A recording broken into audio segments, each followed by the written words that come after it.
Halo Sobat Joker, kembali lagi bersama saya Jelas Joker yang akan mereview beberapa saham yang layak kita pantau untuk esok hari dan juga pergerakan ISG ke depannya.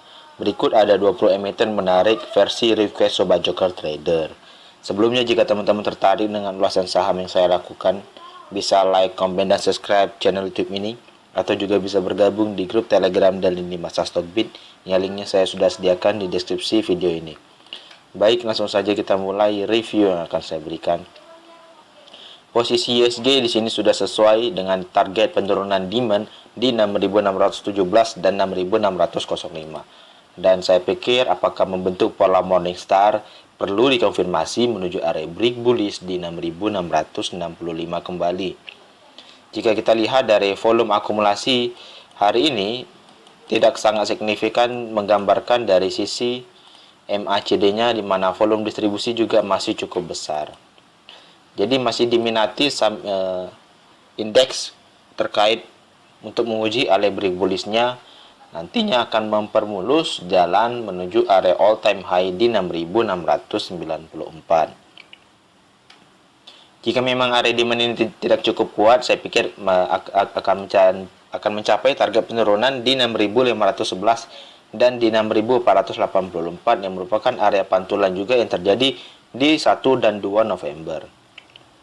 Saham pertama yang akan saya review ada saham AHAB. Posisi AHAB di sini masih bergerak di area range entry ya, di 68. Jika teman-teman tertarik bisa entry di 68, ambil posisi entry dengan taking profit di area 72 dan 75.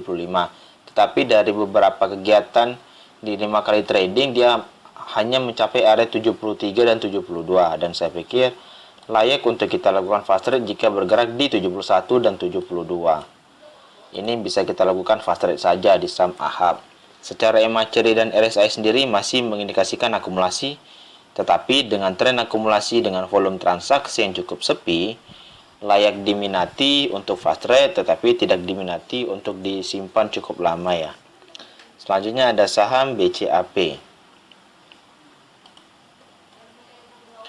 Posisi MNC Capital ini membentuk candle dragonfly, layak diminati jika dia mampu bergerak di atas range. Kalau kita lihat ada area pantulan, mungkin saja untuk konfirmasi bullishnya kembali itu di 102. Minimal dia mampu melewati area 102 ya. Secara MACD dan RSI sendiri masih mengindikasikan distribusi dengan dead cross yang baru saja terjadi. Dengan volume transaksi juga yang masih cukup sepi. Jadi saya pikir MNC layak diminati jika dia mampu bergerak di atas 102. Tetapi jika dia turun kembali, kalau kita lihat target penurunan lanjutan itu, kita ambil range weekly, maka kemungkinan besar ini cukup panjang ya. Tren penurunannya bisa saja mencapai area 85 dan 80. Dihindari jika dia mampu jebol di bawah 95 nantinya ya. Untuk teman-teman yang memiliki saham BCAP atau juga masih hold di saham ini. Selanjutnya ada saham BVIC.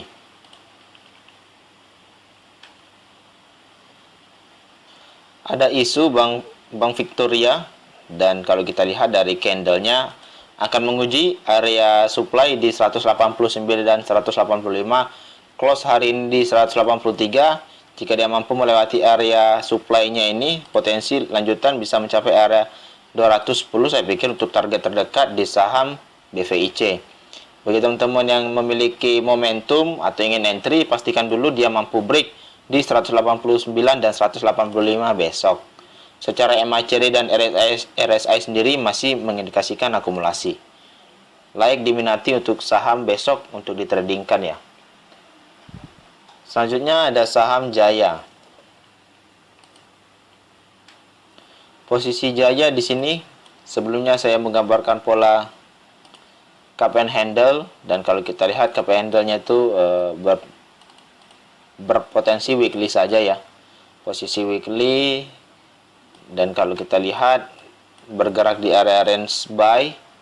Range buy yang kita targeti itu di 115 dan 113. Dan kemarin sempat low dan koreksi sehat dan sudah sesuai ya. koreksi sehat, di mana polanya ini sebelumnya adalah pola reversal wedge pattern dan sudah rebound mencapai 125. Dengan volume yang cukup besar hari ini, saya pikir target penurunan itu masih batasan di 115 dan 113 saja untuk teman-teman yang meminati saham Jaya. Tetapi untuk break bullish lanjutan, saya pikir di 132 menjadi kunci area pada tingkatan menuju bullish selanjutnya bisa mencapai area supply di 176 dan 162. Secara MACD dan RSI sendiri masih mengindikasikan akumulasi. Saya pikir Jaya masih layak diminati. Selanjutnya ada Bank Bina, salah satu bank yang dimiliki Salim Group. Posisinya di sini bergerak di area range demand di 3.770 dan 3.650. Bagi teman-teman yang tertarik bisa mempertimbangkan area tersebut untuk entry. Sebelumnya saya memprediksi berbentuk pola inverted head and shoulder, tetapi polanya sudah gagal. Dan saya pikir kemungkinan besar dia akan membentuk pola baru selama dia mampu melewati area 370 bergerak ke atas. Break bullishnya masih cukup sama di 4.140 menuju area resisten 1 di 4.400, resisten kedua di 4.930. Bagi teman-teman yang tertarik, saya pikir layak diminati jika entry di 3.650 hingga 3.770.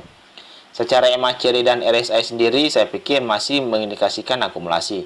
Tetapi dari tren volume transaksi masih cukup sepi di saham Bina. Layak diminati jika dia mampu dan masih bertahan di area range demand-nya. Selanjutnya ada saham konstruksi yaitu Waskita.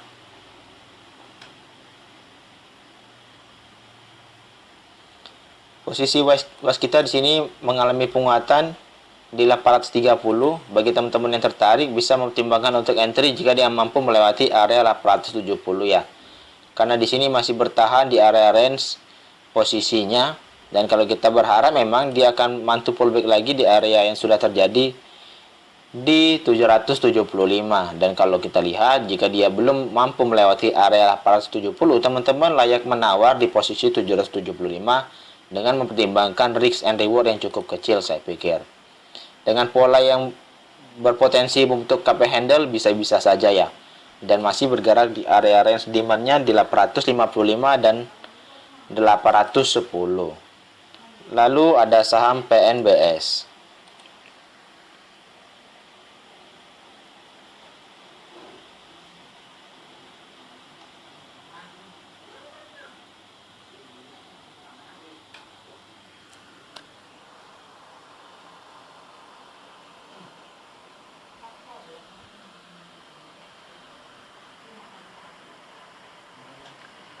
Posisi saham PNBS kali ini masih cukup bergerak di area range supply-nya saja, di mana area range supply yang sudah terbentuk itu saya pikir di 98 dan 95.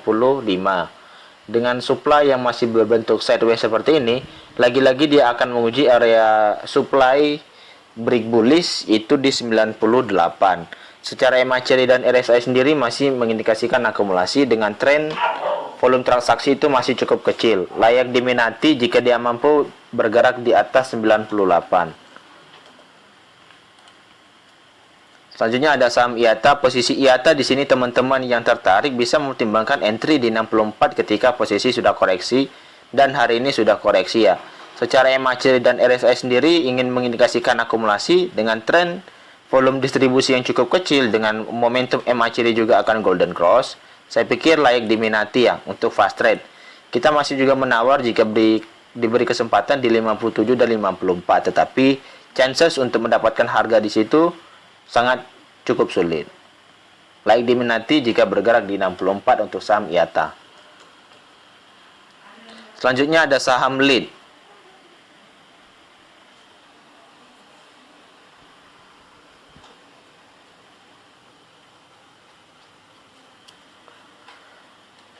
Posisi saham lead di sini membentuk inverted hammer. Kalau secara pola saya belum bisa menganalisa bagaimana, tetapi kalau kita lihat dari trennya, secara konsep saya masih mengemban konsep 55 dan 52. Teman-teman layak meminati saja teknik entry untuk trading di saham Go Japan, itu ada entry di 55 dan 52 ya. Secara MACD dan RSI sendiri pada time frame 30 menit sudah ingin mengindikasikan golden cross dengan volume distribusi yang sudah cukup kecil. Layak diminati jika dia mampu bertahan di atas 55 atau 52 untuk fast trade. Dan perlu diperhatikan sub lead ini untuk kita fast trading, bid dan overnya harus kita kuasai. Selanjutnya ada saham IMJS.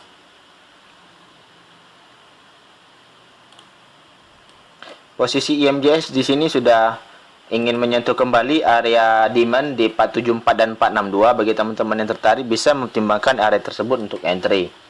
Secara momentum kita masih berpola swing trade. Jika teman-teman tertarik, entry-nya di 474, taking profit bisa mencapai area 650, stop loss di 430. Secara MACD dan RSI sendiri masih mengindikasikan akumulasi, tetapi dari tren volume yang sudah dilihat masih cukup sepi. Jadi saya pikir selama dia bertahan di 474 dan 462 layak untuk dimasukkan dalam watchlist. Selanjutnya ada saham Tama. Posisi Tama di sini sudah bergerak di atas 52 dan 55 yang merupakan area konsep dari trading di saham Go Japan, dan kemungkinan besar dia akan menguji area break bullish-nya di 65 untuk lanjut menuju area supply di 72 dan 69. Secara MACD dan RSI sendiri masih mengindikasikan akumulasi, dan saya pikir layak diminati jika dia mampu bergerak di atas 65. Selanjutnya ada saham Panorama Sentra Wisata. Posisi di sini ingin masuk kembali area demand, maka kita ubah menjadi area kuning ya. Area demand di sini di 284 dan 270. Jika teman-teman tertarik bisa mempertimbangkan area tersebut untuk entry di posisi buy on weakness. Mengapa? Karena di sini sebelumnya ada demand yang cukup kuat dan sudah bekerja ya. Dan sudah di break juga dengan volume besar 13 Oktober, dan saya pikir ini merupakan supply yang cukup kuat dan akan di-retest di posisi demand atap lantai atap. Nah, jika teman-teman tertarik bisa entry di area tersebut. Secara MACD dan RSI sendiri masih mengindikasikan distribusi. Layak diminati jika dia mampu bergerak di area range demand dengan membuat base kecil sedikit di 284 dan 270. Selanjutnya ada saham Pura. Jika teman-teman tertarik untuk saham Pura, kalau kita lihat posisinya di sini, cukup dilihat saja di sini ada range demand-nya di 91. Kalau kita cari di bawah lagi itu ada di range 87. Nah, jika teman-teman tertarik bisa mempertimbangkan area 91 dan 87 untuk entry dengan minimal dia membentuk area sideways seperti ini ya. Lalu kalau kita lihat secara pola trend line, kalau kita tarik garis, dia masih cenderung bergerak di time frame downtrendnya pada bulan September awal. Secara MACD dan RSI sendiri masih mengindikasikan distribusi. Layak diminati jika dia mampu bergerak di area 91 dan 87 membentuk area base ya. Jika teman-teman ingin menunggu, bisa menunggu di area range di bawahnya kembali di 84 dan 81. Selanjutnya ada saham BGTG. Bank Ganesha sudah sesuai dengan target kita taking profit ya di 246, 242 dan 236, dan sudah termasuk di range yang terbaik untuk sell off strength saya pikir. Posisinya jika dia mampu melewati area 258 akan lebih cantik karena mempermudah melangkah menuju area 290. Jika teman-teman tertarik bisa mempertimbangkan area 230 untuk entry ya, di mana ada area pantulan hari ini di low 230 dengan area entry second chance yang sudah saya buat adalah di 230 juga. Secara MACD dan RSI sendiri masih mengindikasikan akumulasi dengan tren yang masih bagus. Saya pikir BGTG layak diminati ya, apalagi dia bergerak di atas 230. Selanjutnya ada saham Vici. Posisi Vici di sini sudah melakukan trend line cukup kuat kenaikan dari pola cup and handle sebelumnya. dengan mencapai area 580 sebagai optimal profit secara Fibonacci. Jika teman-teman tertarik untuk saham Vici, kita bisa menunggu dia membentuk area base di 525.